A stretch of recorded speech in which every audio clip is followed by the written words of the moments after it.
Hello student, आज के इस वीडियो में देखेंगे क्लास 12 फिजिक्स चैप्टर 5 अध्याय 5 चुंबकत्व एवं द्रव्य का नोट्स कंप्लीट नोट्स देखेंगे हिंदी मीडियम में।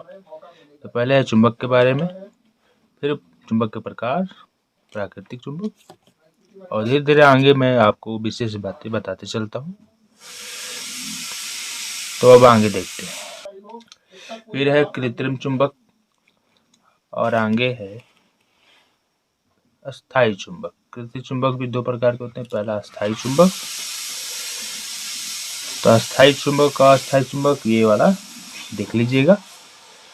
तो अब बात आती है कौन याद करे कौन नहीं याद करे। अगर आप परीक्षा की तैयारी कर रहे हैं तो ये सारा लिखने के चक्कर में मत रहिएगा। जो मैं यहाँ पे VVI बताऊंगा उसे कंप्लीट कर लीजिएगा, या पिछले साल के पेपर्स आते हैं जिसको क्वेश्चन बैंक कहा जाता है। पिछले साल के सभी क्वेश्चन आपको मिल जाएंगे। पेपर्स बाजार में आ गए होंगे, जाके खरीदिए, मिलाइए कि कौन इस चैप्टर से कौन कौन से क्वेश्चन पूछ रहे हैं, तो उसके अगल बगल से क्या क्या पूछ सकता है उसको भी कंप्लीट कीजिए और उसका अगल बगल का भी कंप्लीट कीजिए। अब आगे बताते हैं आपको, आगे देखिए। फिर है दूसरा बी नंबर यानी अस्थायी चुंबक है। फिर है चुंबक के गुण। वैसे अस्थायी चुंबक VVI है, इसको कंप्लीट कर लीजिएगा। उधर अस्थायी और अस्थायी दोनों कंप्लीट कर लीजिएगा। और चुंबक के गुण दिया है यहाँ पे, यहाँ तक है। फिर नोट्स कई सारी किताबों से मिलाकर लिखा गया। मेनली NCERT का ही हेडिंग लिया गया है, लेकिन NCERT ने जिसे शॉर्टकट कर दिया है या NCERT जिसे छोड़ दिया है उसे कंप्लीट किया गया है यहाँ पे। ठीक, अब आगे बताते हैं आपको और बातें। अब आगे चुंबकीय बल रेखाएं, ये VVI है, इसको कंप्लीट कर लीजिएगा। इसको लिख लिख कर कंप्लीट कीजिएगा। घर पे एक बार रफ पे कॉपी पे लिख कर प्रैक्टिस मार लीजिएगा, तो परीक्षा में एक भी शब्द अक्षर मात्रा गड़बड़ नहीं होंगे। आंसर सटीक लिख के आइएगा और तभी जाके आपको पूरा में पूरा मिलेगा नंबर, नहीं तो नंबर कट जाते हैं। ठीक, इसलिए आलस मत कीजिएगा, लिख कर जरूर प्रयास कर लीजिएगा। चुंबकीय बल रेखाएं के गुण ये भी पूछता है। अब आगे देखते हैं। यहाँ पे और भी गुण है, इसको देख लीजिए, फिर आगे देखते हैं। आगे नया हेडिंग आ गया, चुंबकत्व संबंधी कूलाम का नियम या व्युत्क्रम वर्ग का नियम समझाइए। एक एकांक ध्रुव की परिभाषा दीजिए। तो ये वही कूलाम का नियम जैसे विद्युत द्विध्रुव में था ना, वैसे यहाँ पे भी चुंबक में भी कूलाम का नियम वही है। तो आगे देखते हैं। ये चित्र भी थोड़ा इसमें बना लीजिएगा, ये वाला, तब आगे देखते हैं। फिर यहाँ पे और भी कुछ बातें हैं वही, और ये फाइनल व्यंजक आ गया, इसका भी वही व्यंजक है और ये इसका फाइनल व्यंजक यहाँ पे है। तो वैसे ये फॉर्मूला याद रखिएगा, ये सब काम आ जाते हैं एक एक नंबर में, और न्यूमेरिकल्स भी बनाने में काम आ सकते हैं। ठीक, अब एक और विशेष बात बताता हूँ कि अगर आप परीक्षा देने वाले हैं तो पुराने कलम ही ले जाइएगा अपने परीक्षा में, और वही कलम ले जाइएगा जिससे आपका राइटिंग अच्छा बैठता है, पुराना वाला, नया मत लीजिएगा। ठीक, अब आगे देखते हैं। फिर आगे CGS पद्धति में निकाला गया है कि का मान 1 रखा गया है।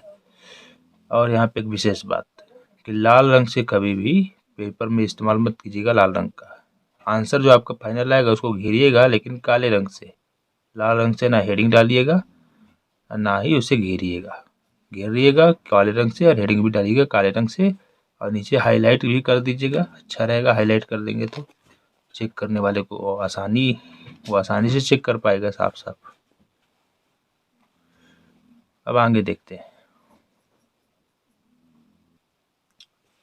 अब आगे है चुंबकीय द्विध्रुव तथा चुंबकीय द्विध्रुव आघूर्ण, पूरा VVI है।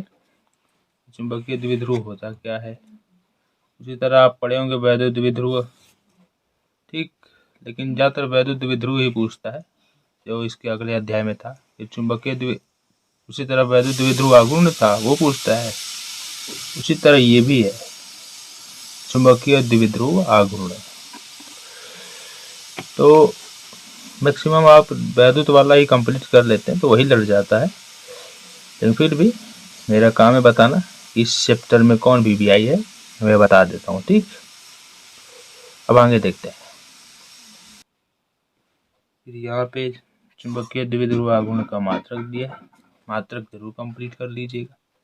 अब आगे नया हेडिंग आ गया, किसी चुंबकीय द्विध्रुव के कारण अक्षीय स्थिति के में चुंबकीय क्षेत्र की तीव्रता। तो ये वीवीआई है इस चैप्टर के अकॉर्डिंग। परीक्षा में आप वो वैद्युत द्विध्रुव किसी वैद्युत द्विध्रुव के कारण वाला भी कंप्लीट कर लेते हैं, इसका अगला चैप्टर जो 4 अध्याय है विद्युत वाला, उसे भी कर लेते हैं तो कंप्लीट वही लड़ जाता है। फिर भी इस चैप्टर के लिए ये वीवीआई है। अक्षीय स्थिति और निरक्षीय दोनों कभी कभी साथ में पूछ देता है दीर्घ उत्तरीय में। तो व्यंजक पर आप प्राप्त करना चुंबकीय क्षेत्र का, अब इसके बारे में आगे देखते हैं। यहाँ तक है, अब आगे यहाँ पे और भी है।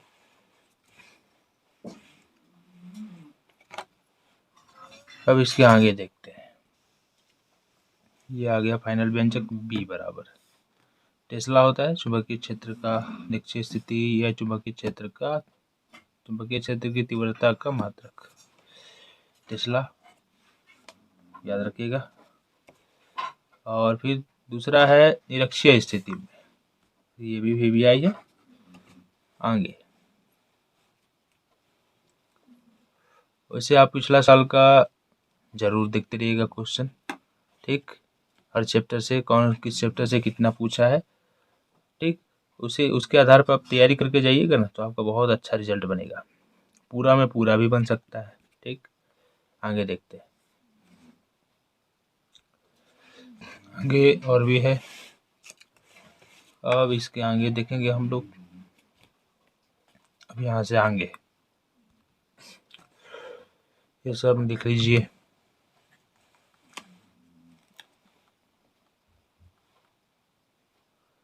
अब इसके आगे देखेंगे।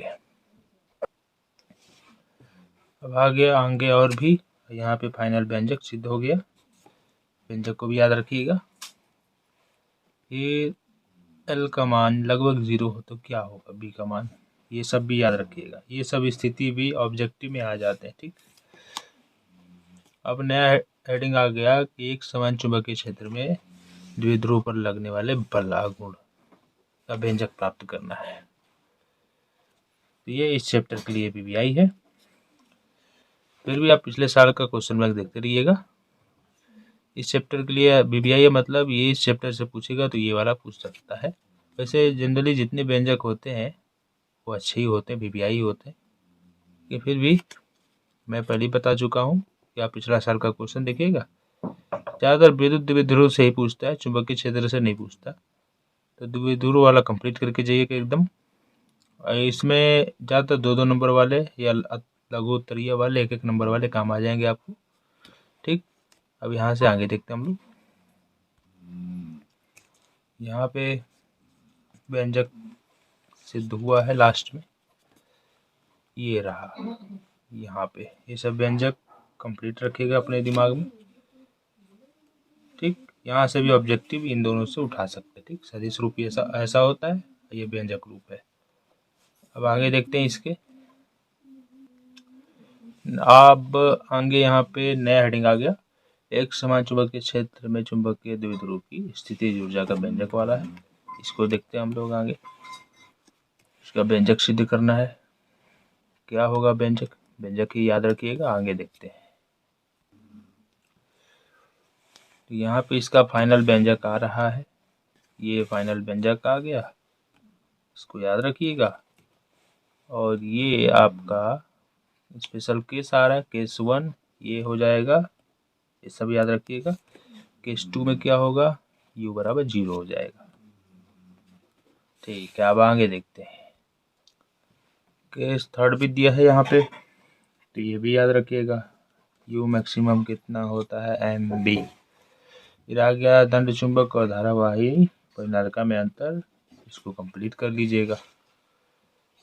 अब आगे बढ़ते हैं। यहाँ पे दोनों का फिगर दे रखा है, इससे कोई लेना देना नहीं है। अब आगे देखते हैं। अब आगे नया हेडिंग आ गया, चुंबकीय प्रेरण। ठीक, तो चुंबकीय प्रेरण के बारे में दिया है यहाँ पे, क्या है चुंबकीय प्रेरण। और फिर आ गया एक धारावाही लूप किस प्रकार चुंबकीय द्विध्रुव गति व्यवहार करती है, या एक धारावाही लूप चुंबकीय द्विध्रुव की भांति व्यवहार करती है कैसे। ठीक, धारावाही लूप जिसमें धारा बह रही है जिस लूप में, वो भी चुंबक की तरह व्यवहार करता है, उसको बताना है। तो यहाँ तक इसका आंसर है। फिर आगे देखते हैं। आगे अब आ रहा है थोड़ा नया हेडिंग, चुंबकीय क्षेत्र क्या है, इसका मात्रक, इसका बीमीय सूत्र। तो ये VBI, इसको कंप्लीट कर लीजिएगा। और ऐसा ही मात्रक भी दे रखा है, CGS मात्रक, गॉस, बीमीय सूत्र, ये सब याद रखिएगा, सब के सब VBI है। ठीक, सब के सब। अब देखिए, जो मैं मेन चैप्टर ही डाल रहा हूँ ताकि आपका 70 में 70 लड़ जाए। एग्जाम में ये सब चैप्टर आपके 70 में 70 लड़ा देंगे बोर्ड एग्जाम में। तो ये मेन चैप्टर के ही कंप्लीट करके जाइएगा, सभी चैप्टर से नहीं पूछता ज़्यादा। आप अगर पिछले साल का पेपर मिला है तो आपको पता चलेगा कि कुछ ही ऐसे चैप्टर है जिनसे 70 में 70 लड़ जा रहा है, यानी वो ही चैप्टर आप कंप्लीट कर लें तो आपका 70 में 70 बन जाएगा। इसलिए सभी को ज़्यादा, सभी के चक्कर में मत रहिएगा, अभी जो सामने मिला उसको एकदम कंप्लीट कर दीजिए लिख कर। अब आगे देखते हैं। अब आगे दंड चुंबक के चारों ओर आरेख खींचना है। जैसे मान लीजिए दंड चुंबक है, इसके चारों तरफ चुंबकीय क्षेत्र रेखाओं का आरेख खींचना है। अब आगे दिक्पात कोण क्या होता है, दिक्पात का कोण, इसको याद कर लीजिएगा, VBI क्वेश्चन है। इसका आंसर यहाँ तक है, फिर और भी है, आगे देखते हैं। आगे यहाँ पे मेन परिभाषा दिया, तो केवल परिभाषा लिख देंगे, ज़्यादा कुछ नहीं लिखेंगे। ठीक, फिगर बना सकते हैं, नहीं भी बनाएंगे तो चलेगा। अब आगे नति या नमन कोण है, इसके बारे में आगे देखते हैं। इसका यहाँ पे परिभाषा दे रखा है। अब इसका आगे देखते हैं। अब आगे देखते हैं। अब यहाँ पे नया हेडिंग आ गया, भू चुंबकीय तीव्रता I, उसके क्षैतिज घटक H, ऊर्ध्वाधर घटक P और नति कोण थीटा में संबंध दिखाने वाला सूत्र। तो यहाँ पे सब बना दिया गया फिगर। अब ये फाइनल VBI है, इसको कंप्लीट कर लीजिएगा। और इसका ये व्यंजक भी याद रखिएगा। अब इसके आगे देखते हैं हम लोग। यहाँ पे इसका भी ये व्यंजक याद रखिएगा हमेशा। अब स्पेशल केस भी दिया है, तो केस से ऑब्जेक्टिव क्वेश्चन बहुत पूछ लेता है, ये सब याद रखिएगा। और फिर आगे देखते हैं, हाँ ये सब भी याद रखिएगा। अब इसके आगे, अब यहाँ पे सेकंड केस है, जब थीटा बराबर 0 हो तो V बराबर क्या होता है। फिर ये भी याद रखिएगा सब, I बराबर तीव्रता। केस थर्ड में थीटा का मान 45 हो तो V बराबर H हो जाता है। अब आ गया चुंबकीय पदार्थ, प्रति चुंबकीय पदार्थ है, ये केमिस्ट्री की चीज़ें हैं। तो ये केमिस्ट्री में ऐसे क्वेश्चन पूछ दिए जाते हैं। केमिस्ट्री का वीडियो का नोट्स मैंने नीचे डिस्क्रिप्शन में दे रखा है, 9 चैप्टर तक। वो 9 चैप्टर तक कंप्लीट कर लेते हैं, वो भी 70 में 70 आपका लग जाता है उसमें से भी। तो अभी तो मैं 9 चैप्टर तक डाला हूँ, धीरे धीरे और भी डाल दूंगा आगे, तो डिस्क्रिप्शन में जाइए, आपको मिल जाएगा। अब इसका आगे देखते हैं। यहाँ पे इसका परिभाषा दिया है, फिर उदाहरण दे रखे हैं, उदाहरण सब याद रखिएगा, ये सब VBI होते हैं, केमिस्ट्री में भी काम आ जाएंगे। फिर एक होता है अनुचुंबकीय पदार्थ, तो ये भी याद रखिएगा, इसके एग्जाम्पल सब याद रखिएगा।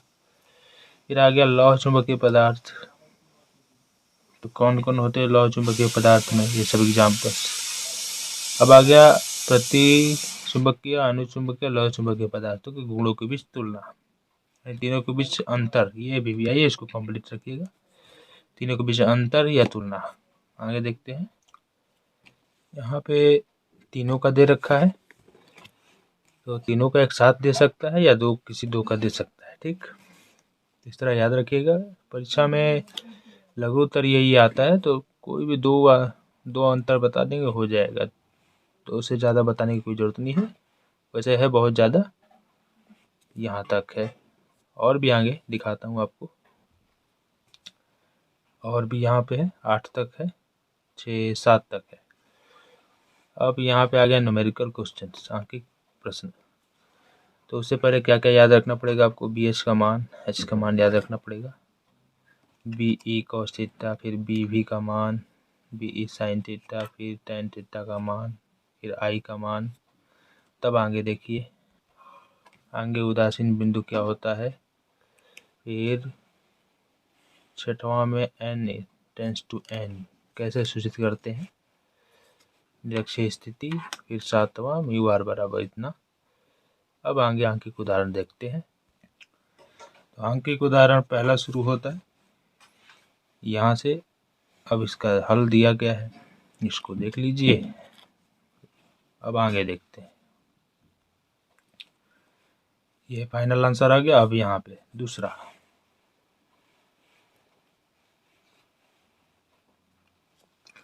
अब आगे देखते हैं।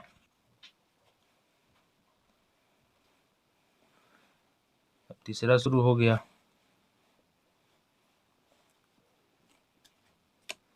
अब इसके आगे देख, अब न्यूमेरिकल्स ही चल रहे हैं। अब ये न्यूमेरिकल्स ही आ रहे हैं, न्यूमेरिकल्स कंप्लीट कर लीजिएगा। ठीक, पिछले साल का पेपर देख लीजिएगा, आपके पेपर में ज़्यादा न्यूमेरिकल पूछ रहा है या थ्योरी पूछ रहा है। ज़्यादा थ्योरी पूछ रहा है तो थ्योरी ही कंप्लीट कीजिएगा। आगे देखते हैं, ये रहा 6वां न्यूमेरिकल। अब इसके आगे है 7वां न्यूमेरिकल, फिर 8वां, इसके आगे देखते हैं, फिर यहाँ पे ये रहा, फिर अगला न्यूमेरिकल है, फिर इसके आगे देखते हैं।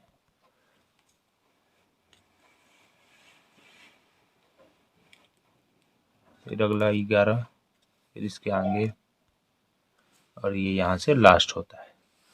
ठीक, अगले वीडियो में देखेंगे इसके अगला वाला चैप्टर। मिलते हैं अगले वीडियो।